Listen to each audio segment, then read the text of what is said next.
aduga email sida kari kari saruk parts yaubano haibado sini exam gi oina yam maru oris email sida aikoina kanagumam da thaga duini hairiba aikoina thariba email do kanagumam da yaukiduini makoidubu aikoina recipient hairaga khangni hairiba recipient se email da tu haidana am yaugane aikoini application irapa matamda to the principal ga haidu tu hairaga the principal in laido principal do da nangna application do irini principal do na recipient ni adumaina tawdana email da su tu hairaga nangni email si yauhanningiba misingdo makoigi email address iganeba tomba@gmail.com haigera tombada chawbada kana kana adano nangna thaningiba email do ne yaukidoribado makoi singdo aikoine tu hairiba mafamse email da tu ine yaurise masida menganeba cc haidana amasu yauri cc haibanabu carbon copy ni masu cc da mengadoi sisu recipient singneba nangne email do fanghanningiba email do yaukigadoriba missing do recipient da recipient singdo cc da su menganiba yareko adoi tadi aikoine sida hairisi tu haiba sida su email do yaukidoriba recipient singdo maili cc hairiba carbon copy se masida su email singdo yaukidoriba recipient singdo su maili ani se kai khenai no doi taragadi ani se khenaba se thoina leite khara formal oiba kanda ani se khenaba le example oina haira kanda nang email se mi manga da thaninge haira se bako example ni nang na email se mi manga da thaninge mi manga gi email id si nangon da leireba hairiba manga mak se nang na ne tu da loina mak hapsan ba taraga su karimata problem oide moi manga mak te email do adum phanghi gani moi manga sigi manungda mi amana tu da hapo lemhoriba marido adugi duna cc da hapo adu itaraga su makhoi da fangadorba email di chap managani karimata leitib moi manga se mi amana tu da hapa ba ko tu da na moi mi ama hape cc da na bo moi mari hapa su yai natraga na bo tu da nang na mi ani hapa ga cc da moi ahum hapa su yai karimata problem leitiba tu ga cc ga se interchangeably onthok onsin tawna bi aduga cc se season na roige moi manga mak tu da hapsal lagi hairaga su karimata akaiba leitiba masida yareko aduna aikoina fangadoriba missing duna fangadoriba email se tu da hapasu cc da hapasu kai mada khenaba leiti adu chamanaba poje kai gino moina ani thokhallise amakha o hello dona adude maram layeba ani thokhanbagi karam bakanda sumai tu da hapkani cc da hapkadai haibase yamna formal oiraba yamna official oiraba email dadi tu da hapaga cc da hapagagi kana khenabase adum thoraiba tu da hapkadoisinabu yamna very important oiba nangi email do sungsoi soidana yauhanningiba yamna maru oiba recipient singdo madu tu da hapkani aduga cc hairisinabu maru oiba khara wat nangi email do yautang yauhanningiba khangtang khanganningiba sugumba ma layena just khangtang khanganningiba missing do makhoiduna nangna cc da hapkani tu da hapisinabu email do yamna darkar oiba yamna maru oiba adugumba recipient singdo makoine tu da hapkani khara maru oiba wata mi singdo aduna cc da hapkani adu pulap hekta tu da hapsel laga thakhraga su phangbadi moi loina phangani adu bo khar formal oraba official oraba ko adu kandadi tu ga cc ga se ani mak adum season nei arai be example dai khoina phd da yam tawba mako ahoi gi progress report utpagi email yam thani haitare aigi supervisor da aina thare email ama ko ai sigi date sida sigi numit sida aigi proposal si aigi presentation si dawrage na thari ba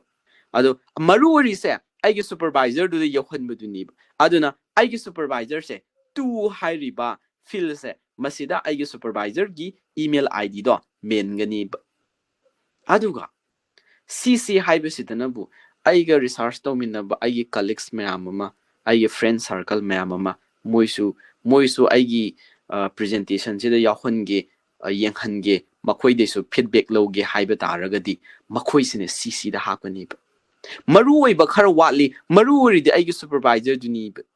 adumaina tawdana hena maru oiba duna tu da hakani maru oiba watpa just information du khak yahon khraga loiraba misingdo maduna cc da hakani yareko sumaina tawdana aikoina 2 haibasidasu recipient hapkani CC dasu recipient hapkani makhoi gi maru oiba oidabado adugi matung inna 2 CC yena ani thorakpagi wan pulap 2 da hapsang shragasu karimata problem leite moina fangaduriba email dudi chap mane kaimada khena royeb chema lere sumaina tawdana 2 haibama CC haibama amasu lere ko now BCC haidana amasu lai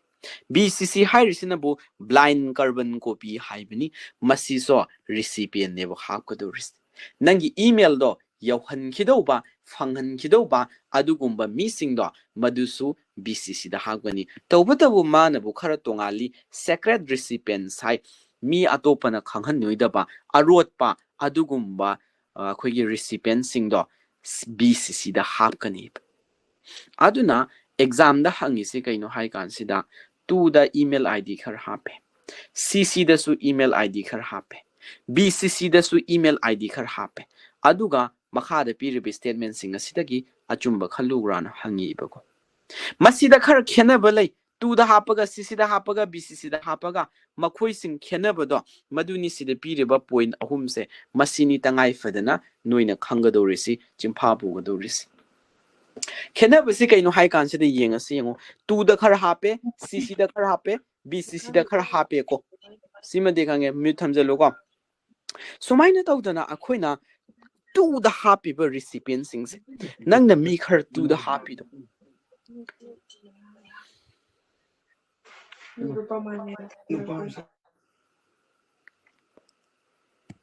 noina 2 da khar happy do ko okay noina 2 da khar happy CC da khar happy BCC da khar happy taw receive ko adu da ne canary sikari no haiba kansida any recipient put in the 2 field da happy ba missing do makhoina ne 2 da hapa atopa missing do adusu uba fangani CC da happy ba missing do adusu uba fangani 2 da mi ahum hape mi ani hape ba ko example loina 2 da mi ani hape makhoi ani sinane kana kana da su hairibe email do thari bano haibase moi masen unagane ba 2 masen se CC da mi ahum hape CC da happy ba mi ahum da su kana kana no haibase 2 da happy ba missing do no uba fangani moi gi email ID do adubu BCC da happy ba missing dudi kana kana BCC da happy mu haibase di kana amtana uba fangoyeb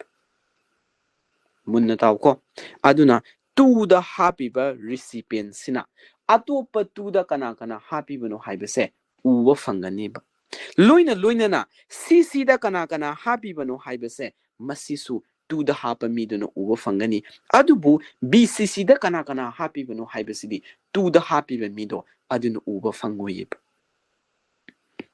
CC da mi ahum hape CC da happy ba mi sinane atopa CC da kana kana happy haibase uba fangani 2 da su kana kana happy haibase CC da hapa mi sina uba fangani adubu BCC da hapa mi dudi CC da happy ba mi duna uba fangoyeb siyama mathangana BCC da happy ba missing do aduna ne 2 da kana kana happy haibase su uba fangani CC da kana kana happy haibase su uba fangani atopa BCC da kana kana happy haibase di BCC da happy ba mina su uba fangoyeb once email ID ama BCC da hapkraba kana amatana mangonda su email do thari haibase khangba ngamoi uba ngamoi BCC da hapado kana amtana khangweb adubu BCC da happy ba miduna 2 da kana kana happy CC da kana kana happy haibado madudi uba fangani aduna si exam da toina hangmanina example piraga amuka sunaina khisi yengose email ama akhoi thare sida si 2 da 2 sida happy si A hape A gi email ID B gi email ID A has mini ko magi email ID B gi email ID hape CC haiba carbon copy sida nabu P ne Q ne R ne moi ahum gi email ID hape CC dana aduga BCC dana bu X ka Y ga mi ngakta ko se moi se hape adoi bata aragadi kana kana ugani kana uroi haibado sini be exam da hangise aduna 2 da happy ba A sinane atopa 2 da happy ba B se magi email ID u fangani hairi ba email se B da su thari haiba se A sina khangba ngangani ba B na su kai do ba A da email se thari haiba se B na su khangane ba 2 ma sen se loin unai ba A da happy ba A na su 2 da happy ba A na su 2 da happy ba B sina su ne hairi ba email se P da su thari Q da su thari R da su thari haiba se loin uba fangani ba 2 da happy ba misina CC da kana kana happy haiba se loina ubu fangani hairiba email se PQ amadi R da su thari haiba se moi khangani B na su khangani ko sima leire mathang dana bu hairiba CC da happy ba P se P sina ne hairiba email se Q da su thari R da su thari haiba se P na khangba ngangani ba P na ne email se A da su thari B da su thari haiba se khangba ngangani ba CC da yauriba maoina CC masensu unagani 2 da kana kana yauri haiba se simasu ugani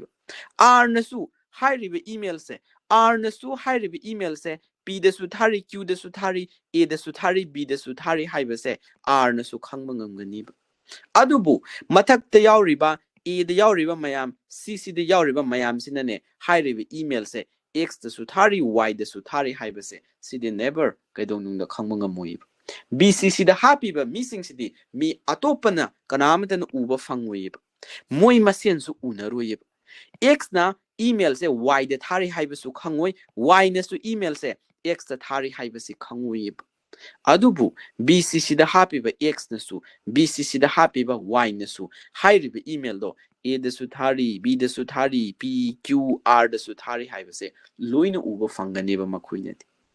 BCC da happy ba missing sinadi atopa kana kana da thari bano haiba se uba fangani atopa missing dunadi BCC da yauriba missing sidi uba fangoi aduna BCC gi da yauriba recipient sing se secret oiba adugumba recipient ni aduna moine example piraga hangiko aina disida AB PQR XYZ ina pire aseng ba email ID gra hapa tomba@gmail.com ram@gmail.com ra haidana aseng ba email address ka do happy dana ko tu da khara CC da khara BCC da khara adugo statement sing sida sigi tomba si chawbana uba phangani ram sina aduna uba phangani phangoyena sida housing naina khibada adui matungina hangi aduna yamna laiba potni masi munna khangba taragadi khangdragadi upai loiroi joini ko aduna munna khango exam da toina hangi khangdaba yam yadaba adugumba topic amani mase mathangdana sender haiba ma yawgani sender hairi sidi email do thari ba mid mande loin khangduni aina email sida mi tara da thare moi tara do kharamna tu da kharamna CC da kharamna BCC da thari ba miduna di loin khangduni ko aduna ngasai gi email do phangi ba moi loina makna su email se kanada gi thara ino haiba sender se loina khangani tu da hapa minasu sender kanano khangani CC da hapa minasu khangani BCC da hapa minasu tu se sender se kanano haiba se BCC da hapa minasu khangani subject haidana amasu yawi email da subject ai se akoi ni application